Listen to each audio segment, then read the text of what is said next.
on the arts experience, the human side of acting. The Robin Williams the world never really knew. He wasn't the person most people expected.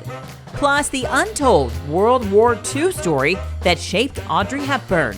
But first, a well-known actress reveals her 8-year-long journey to becoming a Hollywood star. Can you name this Hollywood actress? She's from St. Louis, and this was her first headshot after moving to LA. And this was her second. What if we show you her first television speaking role? Can I take your drink order? Oh, I'll have a Coke, please. Is Pepsi okay? Okay, here's your final clue. Come in.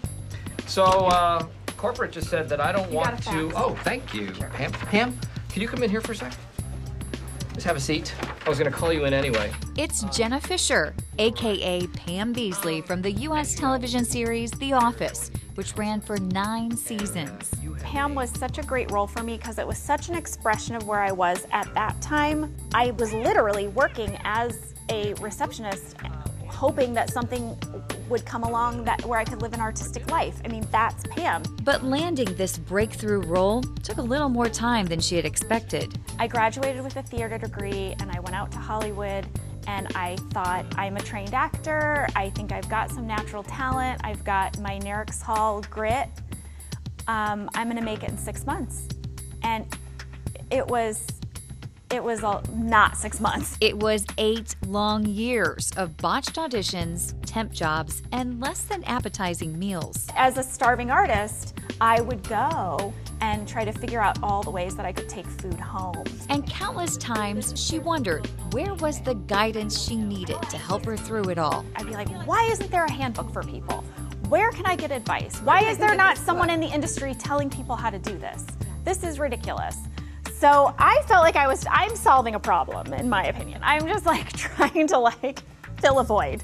Her solution, The Actor's Life, a survival guide, a book she worked on for 7 years on how to make a living as an actor, and she spares no self-deprecating details. I wanted the book to sound like you and I went to coffee and you asked me every question you could think of and I answered every question with as much openness and honesty as I could. Which is part of the reason it's such an entertaining read, even for those of us outside of the industry. When you're in a scene, when you're working and you see people eating dinner in a scene, that food is gross. This is the nitty-gritty, folks.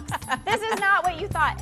There was so much that I had to learn about the process and the behind-the-scenes aspect of how the Hollywood business machine works. And I want to give that advice to young actors now.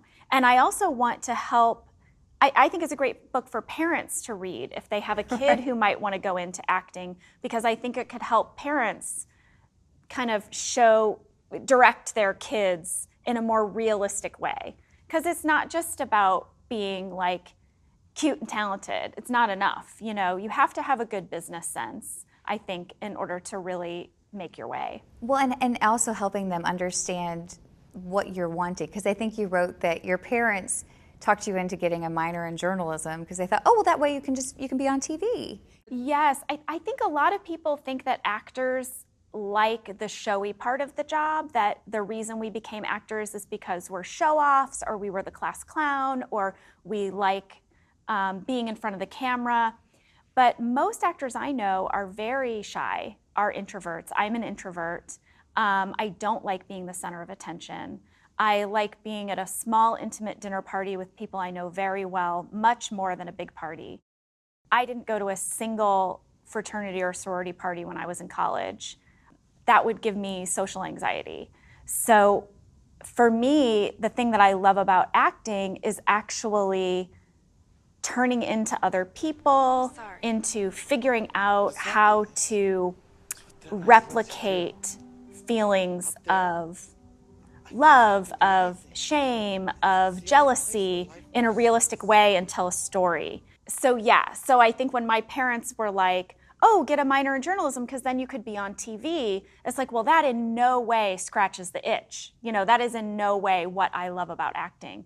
I love acting so much that I would want to continue to do it no matter what the venue. So even if it didn't get attached to fame and success, you know, my goal was really just to make a living doing what I loved And I did that for many years. For many years, I was an anonymous actor who popped up in various roles, and that's how I made my living, but nobody knew who I was.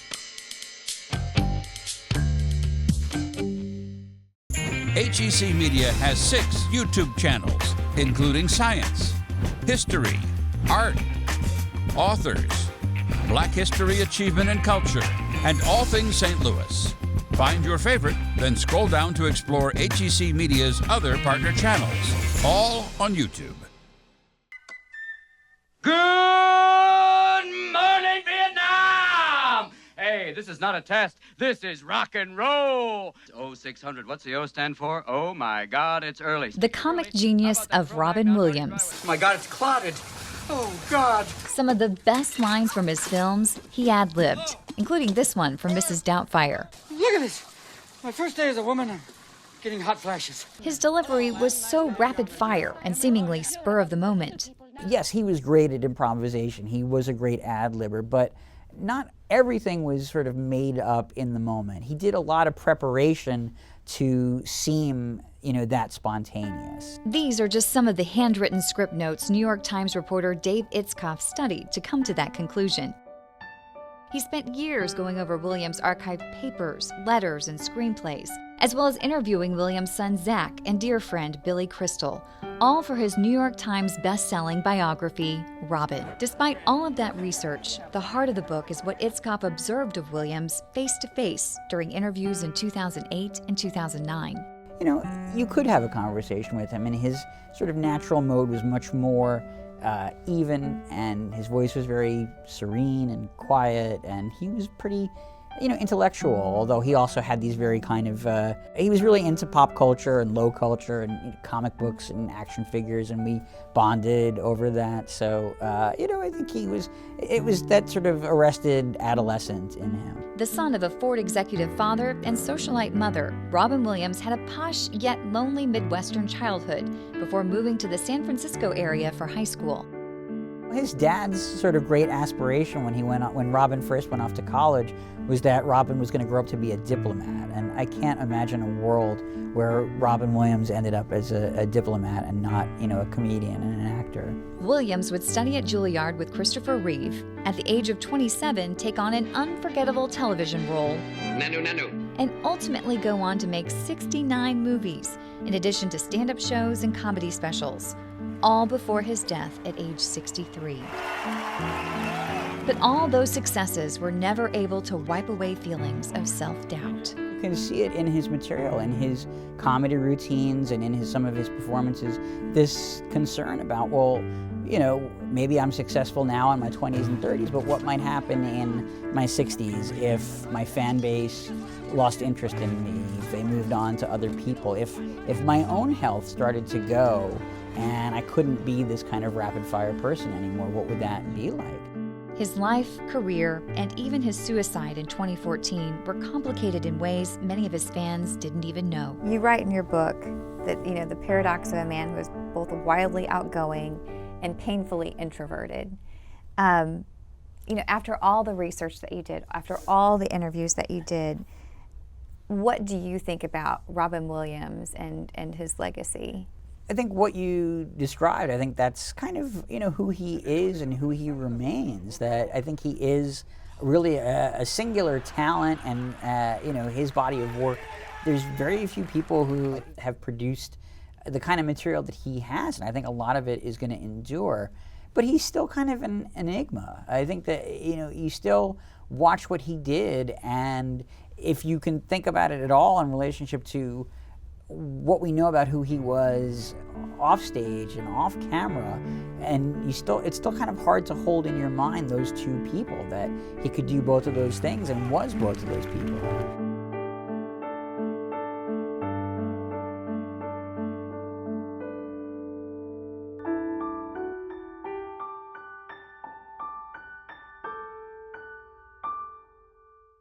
HEC has been bringing you positive programming and award-winning content for decades. Arts, education, culture, in-depth discussions, films, and more. All in one place, hecmedia.org. All right, Miss Brent, begin. Audiences first got to know Audrey Hepburn when she played a dancer in the 1952 film Secret People. But most audiences did not know Hepburn had a painful secret of her own.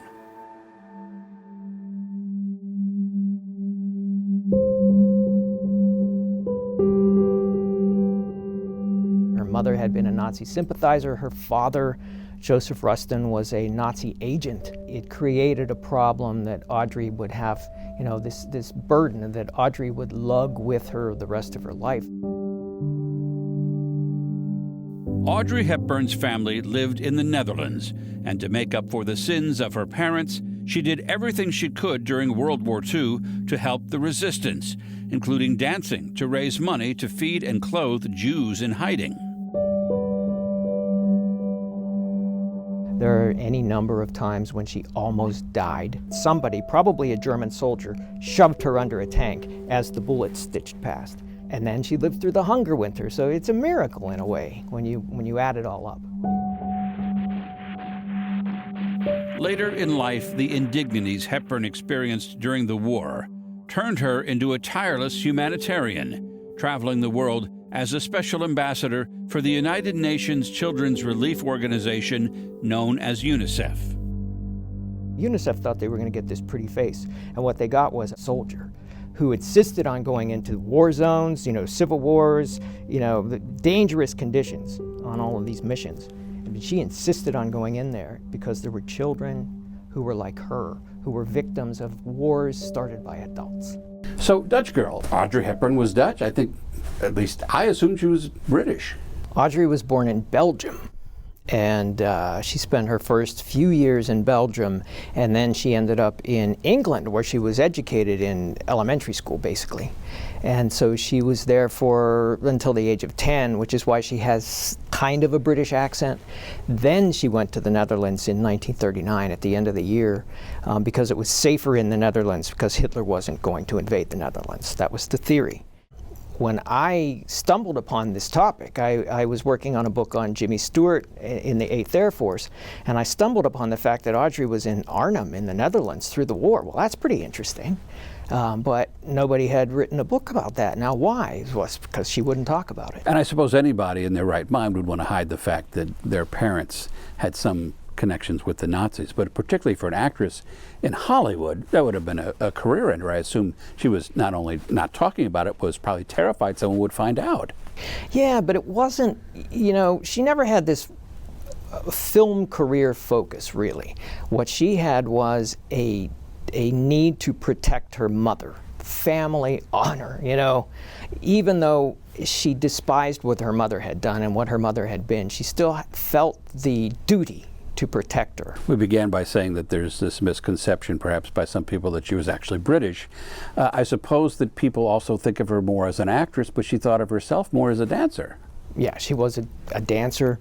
Through the course of her life, if you wanted to talk about her acting and you wanted to give her accolades about her acting, she would say, I'm not an actress, or, you're being very kind, but, I'm a dancer. And that's where she started in Arnhem. She became the most famous ballerina in Arnhem. When she couldn't dance publicly anymore, she danced privately and raised money for the resistance. How did she come to dance for the resistance? And I would imagine that was pretty risky. It was risky. It was risky more for the family because they weren't going to take a 15-year-old girl out and shoot her, but they could certainly send the family away.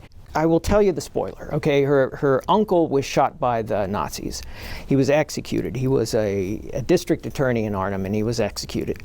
And that changed the dynamic in the family, and it set everyone against, even Ella, her mother, by this point, had turned against the Nazis. And so Audrey and her family met a very charismatic doctor in the town that she lived in who was a resistance leader. And he recruited Audrey to start doing things on behalf of the resistance, and that got her into it. And she did any number of things, the most important of which was to dance and raise money for people in hiding, who were mostly Jews who were hiding all over Velp, all over the Netherlands. But they had to be fed and clothed. And that's what Audrey could contribute. It did have some positive influence on her life, or at least it influenced her to make positive changes in other people's lives through her work through UNICEF. it's all of a piece, right? It's all tied together. Absolutely. So the war ends, and it's the UNRRA, which is the precursor to UNICEF, brings food in and clothing and whatever. And Audrey sees that and benefits from it, and she pays it forward.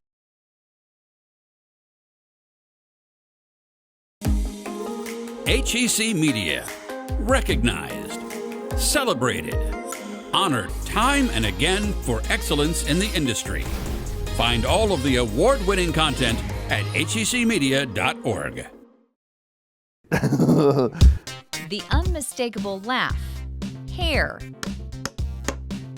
and that look. Parks and Recreation's finale was almost 2 years ago, and yet when you meet this man, you want to call him Ron Swanson. People I know mistakenly call me Ron. It's a curse Nick Offerman happily lives with after 7 seasons playing the deadpan, meat-eating, extremely masculine libertarian. For the last 3 years, I have served as troop leader of the Pawnee Rangers. This is our handbook. But Offerman will tell you there's a lot that separates him from the character. For example, he drove himself to this interview at a St. Louis wood shop, not because he despises interacting with the public like Ron Swanson. I actually really always prefer to drive, because even if I ride in the passenger seat, I get car sick. So I'm also a weakling, unlike Ron. The actor, comedian, and author says his days are a little more complicated than Ron's. I wish my life were 1/10 that simple. That said, the two do share a common love for woodworking. Listen as Offerman dissects the craftsmanship of the handmade coffee table on our set. There are tenons, which is the piece of leg you see poking up through the tabletop. Right. That's round, and that's smarter because you can just drill a hole. Whereas I make mine square, which take a lot longer, and that's because I'm stubborn. Offerman grew up around woodworking, and it helped pay the bills while this Illinois native was trying to make a name in Chicago's theaters and then in Hollywood. Is that an edge bander? Offerman's woodworking knowledge is on display in his title, Good Clean Fun, Misadventures in Sawdust at Offerman Woodshop. That's right, Offerman runs a wood shop in LA that employs several people. You get to meet them in these pages, along with step-by-step guides on how they make some of the items they build there. That and a lot more in this entertaining, not-so-typical tutorial. The tutorials go from a kazoo to a beautiful bed. I mean, it's the whole gamut, isn't it? It is. I mean, you know, somebody working at a shop like this probably already knows everything that's in my book, but the fun thing about woodworking books, and the reason I tried to make this one fun, is that I'll read books where I already know that I can make the projects in the book, but you always pick up, we all are goofy in a slightly different way, so you can usually pick up at least 3 or 4 new ideas. I am not a woodworker, but I still enjoy the book because of the stories that are in it with the people that you work with. What do you call them? That you call them your teammates in sawdust? Yeah, we generally refer to them as the elves, because the world likes to think that, not even that I'm making everything at the shop, but they actually like to think that it's my TV character making stuff at the shop, which of course is impossible. I mean, you've been in so many movies, so many shows, and yet I think probably most people know you as Ron Swanson from Parks and Recreation. Sure. You know, I'm a real person living my complicated life. You know, Ron is a sort of superheroic comedy character written by brilliant Harvard writers. And so when people say, oh, he's the same as Ron Swanson, I'm like, I wish my life were 1/10 that simple, but I'm a human being, and he's like a brilliant drawing that I just got to like voice, you know. So even in the creation of him, I'm thrilled that I got to speak those lines, but I understand that people know me the most as Ron, and that's great. I mean, it's great to have a part that is that effective. But is it frustrating? I mean, do you get tired of people? I mean, I'm sure people say, hey, it's Ron Swanson. I mean, does that get old? Sure. No, I mean, even people I know mistakenly call me Ron. Really? sometimes they'll say, "Did I call you Ron 5 minutes ago?" And I say, "Yeah, you did. It's okay." They don't mean anything bad by it, and it's the world telling me I got very lucky.